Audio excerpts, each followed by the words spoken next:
Keluaran 1. Orang Israel ditindas di Mesir. Inilah nama para anak Israel yang datang ke Mesir bersama-sama dengan Yakub. Mereka datang dengan keluarganya masing-masing. Ruben, Simeon, Lewi dan Yehuda, Isakar, Sebulon dan Benyamin, Dan serta Naftali, Gad dan Asher. Seluruh keturunan yang diperoleh Yakub berjumlah 70 jiwa. Tetapi Yusuf telah ada di Mesir. Kemudian matilah Yusuf, serta semua saudara-saudaranya dan semua orang yang seangkatan dengan dia. Orang-orang Israel beranak cucu dan tak terbilang jumlahnya. Mereka bertambah banyak dan dengan dahsyat berlipat ganda, sehingga negeri itu dipenuhi mereka. Kemudian bangkitlah seorang raja baru memerintah tanah Mesir yang tidak mengenal Yusuf. Berkatalah raja itu kepada rakyatnya, "Bangsa Israel itu sangat banyak dan lebih besar jumlahnya daripada kita. Marilah kita bertindak dengan bijaksana terhadap mereka, supaya mereka jangan bertambah banyak lagi. Dan jika terjadi peperangan, jangan bersekutu nanti dengan musuh kita dan memerangi kita, lalu pergi dari negeri ini." Sebab itu pengawas-pengawas Rodi ditempatkan atas mereka untuk menindas mereka dengan kerja paksa. Mereka harus mendirikan bagi Firaun kota-kota perbekalan, yakni Pitom dan Raamses. Tetapi makin ditindas, makin bertambah banyak dan berkembang mereka, sehingga orang merasa takut kepada orang Israel itu. Lalu dengan kejam orang Mesir memaksa orang Israel bekerja dan memahitkan hidup mereka dengan pekerjaan yang berat, yaitu mengerjakan tanah liat dan batu bata, dan berbagai-bagai pekerjaan di padang. Ya, segala pekerjaan yang dengan kejam dipaksakan orang Mesir kepada mereka itu. Raja Mesir juga memerintahkan kepada bidan-bidan yang menolong perempuan Ibrani, seorang bernama Sifra dan yang lain bernama Puah. Katanya, "Apabila kamu menolong perempuan Ibrani pada waktu bersalin, kamu harus memperhatikan waktu anak itu lahir. Jika anak laki-laki, kamu harus membunuhnya. Tetapi jika anak perempuan, bolehlah ia hidup." Tetapi bidan-bidan itu takut akan Allah dan tidak melakukan seperti yang dikatakan Raja Mesir kepada mereka dan membiarkan bayi-bayi itu hidup. Lalu Raja Mesir memanggil bidan-bidan itu dan bertanya kepada mereka, "Mengapakah kamu berbuat demikian, membiarkan hidup bayi-bayi itu?" Jawab bidan-bidan itu kepada Firaun, "Sebab perempuan Ibrani tidak sama dengan perempuan Mesir, melainkan mereka kuat. Sebelum bidan datang, mereka telah bersalin." Maka Allah berbuat baik kepada bidan-bidan itu. Bertambah banyaklah bangsa itu dan sangat berlipat ganda. Dan karena bidan-bidan itu takut akan Allah, maka ia membuat mereka berumah tangga. Lalu Firaun memberi perintah kepada seluruh rakyatnya, "Lemparkanlah segala anak laki-laki yang lahir bagi orang Ibrani ke dalam sungai Nil, tetapi segala anak perempuan biarkanlah hidup." Keluaran 2. Musa lahir dan diselamatkan. Seorang laki-laki dari keluarga Lewi kawin dengan seorang perempuan Lewi. Lalu mengandunglah ia dan melahirkan seorang anak laki-laki. Ketika dilihatnya bahwa anak itu cantik, disembunyikannya 3 bulan lamanya. Tetapi ia tidak dapat menyembunyikannya lebih lama lagi. Sebab itu diambilnya sebuah peti pandan, dipakalnya dengan gala-gala dan ter, diletakkannya bayi itu di dalamnya, dan ditaruhnya peti itu di tengah-tengah teberau, di tepi sungai Nil. Kakaknya perempuan berdiri di tempat yang agak jauh untuk melihat apakah yang akan terjadi dengan dia. Maka datanglah putri Firaun untuk mandi di sungai Nil. Sedang dayang-dayangnya berjalan-jalan di tepi sungai Nil, lalu terlihatlah olehnya peti yang di tengah-tengah teberau itu. Maka disuruhnya hambanya perempuan untuk mengambilnya. Ketika dibukanya, dilihatnya bayi itu, dan tampaklah anak itu menangis, sehingga belas kasihanlah ia kepadanya dan berkata, "Tentulah ini bayi orang Ibrani."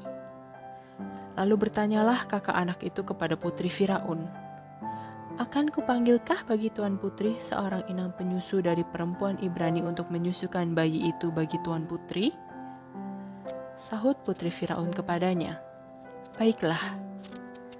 Lalu pergilah gadis itu memanggil ibu bayi itu. Maka berkatalah putri Firaun kepada ibu itu, Bawalah bayi ini dan susukanlah dia bagiku, maka aku akan memberi upah kepadamu.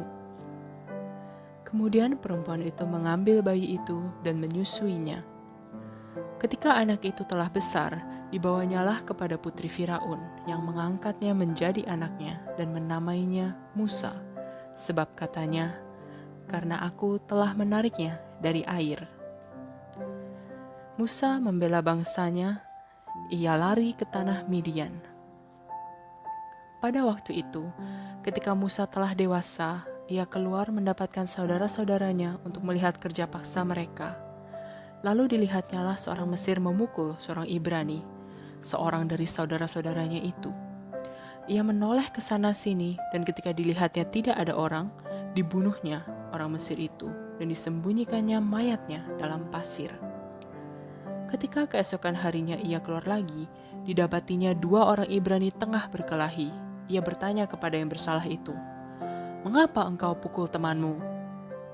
Tetapi jawabnya, "Siapakah yang mengangkat engkau menjadi pemimpin dan hakim atas kami? Apakah engkau bermaksud membunuh aku, sama seperti engkau telah membunuh orang Mesir itu?" Musa menjadi takut, sebab pikirnya, tentulah perkara itu telah ketahuan. Ketika Firaun mendengar tentang perkara itu, dicarinya ikhtiar untuk membunuh Musa. Tetapi Musa melarikan diri dari hadapan Firaun dan tiba di tanah Midian. Lalu ia duduk-duduk di tepi sebuah sumur. Adapun imam di Midian itu mempunyai 7 anak perempuan. Mereka datang menimba air dan mengisi palungan-palungan untuk memberi minum kambing domba ayahnya. Maka datanglah gembala-gembala yang mengusir mereka. Lalu Musa bangkit menolong mereka dan memberi minum kambing domba mereka. Ketika mereka sampai kepada Rehuel, ayah mereka, berkatalah ia, "Mengapa selekas itu kamu pulang hari ini?" Jawab mereka, "Seorang Mesir menolong kami terhadap gembala-gembala, bahkan ia menimba air banyak-banyak untuk kami dan memberi minum kambing domba." Ia berkata kepada anak-anaknya, "Di manakah ia? Mengapakah kamu tinggalkan orang itu? Panggillah dia makan." Musa bersedia tinggal di rumah itu, lalu diberikan Rehuelah Ziporah, anaknya, kepada Musa. Perempuan itu melahirkan seorang anak laki-laki, maka Musa menamainya Gersom, sebab katanya, "Aku telah menjadi seorang pendatang di negeri asing." Musa diutus Tuhan. Lama sesudah itu, matilah Raja Mesir. Tetapi orang Israel masih mengeluh karena perbudakan, dan mereka berseru-seru, sehingga teriak mereka minta tolong karena perbudakan itu sampai kepada Allah. Allah mendengar mereka mengerang, lalu ia mengingat kepada perjanjiannya dengan Abraham, Ishak, dan Yakub. Maka Allah melihat orang Israel itu, dan Allah memperhatikan mereka. Keluaran 3. Adapun Musa, ia biasa menggembalakan kambing domba Yitro, mertuanya, imam di Midian. Sekali ketika ia menggiring kambing domba itu ke seberang padang gurun, sampailah ia ke gunung Allah, yakni gunung Horeb. Lalu malaikat Tuhan menampakkan diri kepadanya di dalam nyala api yang keluar dari semak duri. Lalu ia melihat dan tampaklah semak duri itu menyala, tetapi tidak dimakan api.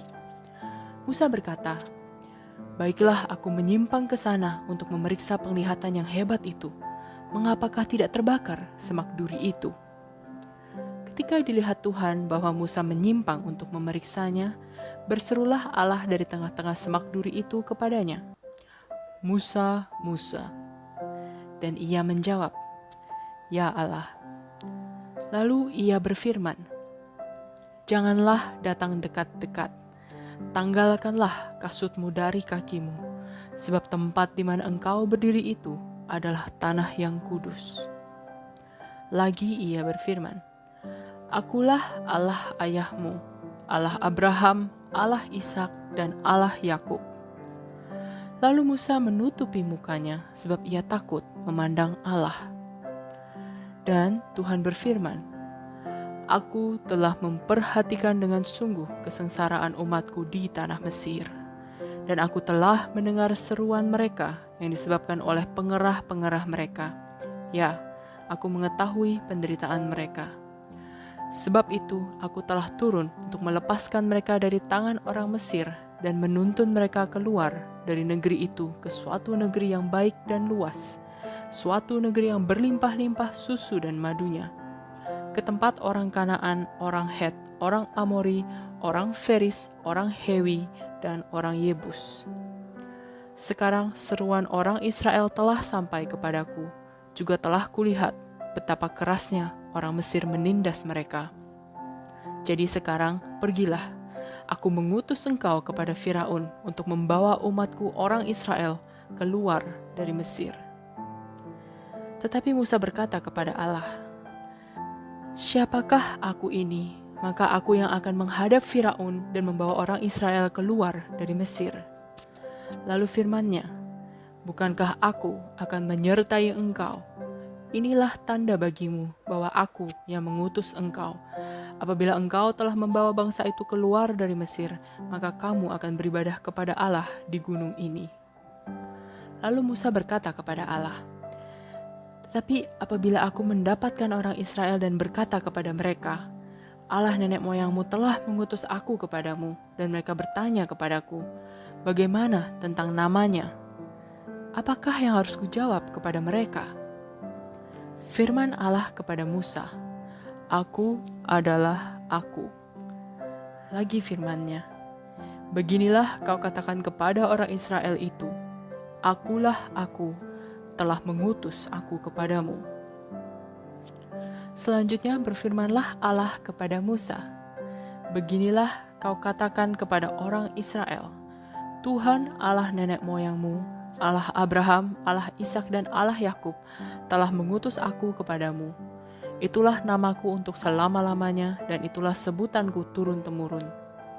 Pergilah, kumpulkanlah para tua-tua Israel dan katakanlah kepada mereka, Tuhan Allah nenek moyangmu, Allah Abraham, Ishak dan Yakub telah menampakkan diri kepadaku serta berfirman, Aku sudah mengindahkan kamu, juga apa yang dilakukan kepadamu di Mesir. Jadi aku telah berfirman, aku akan menuntun kamu keluar dari kesengsaraan di Mesir, menuju ke negeri orang Kanaan, orang Het, orang Amori, orang Feris, orang Hewi, dan orang Yebus, ke suatu negeri yang berlimpah-limpah susu dan madunya. Dan bila mana mereka mendengarkan perkataanmu, maka engkau harus beserta para tua-tua Israel pergi kepada Raja Mesir, dan kamu harus berkata kepadanya, Tuhan Allah orang Ibrani telah menemui kami. Oleh sebab itu izinkanlah kiranya kami pergi ke padang gurun 3 hari perjalanan jauhnya untuk mempersembahkan korban kepada Tuhan Allah kami. Tetapi aku tahu bahwa Raja Mesir tidak akan membiarkan kamu pergi kecuali dipaksa oleh tangan yang kuat. Tetapi aku akan mengacungkan tanganku dan memukul Mesir dengan segala perbuatan yang ajaib yang akan kulakukan di tengah-tengahnya. Sesudah itu ia akan membiarkan kamu pergi. Dan aku akan membuat orang Mesir bermurah hati terhadap bangsa ini, sehingga apabila kamu pergi, kamu tidak pergi dengan tangan hampa. Tetapi tiap-tiap perempuan harus meminta dari tetangganya dan dari perempuan yang tinggal di rumahnya barang-barang perak dan emas dan kain-kain yang akan kamu kenakan kepada anak-anakmu lelaki dan perempuan. Demikianlah kamu akan merampasi orang Mesir itu.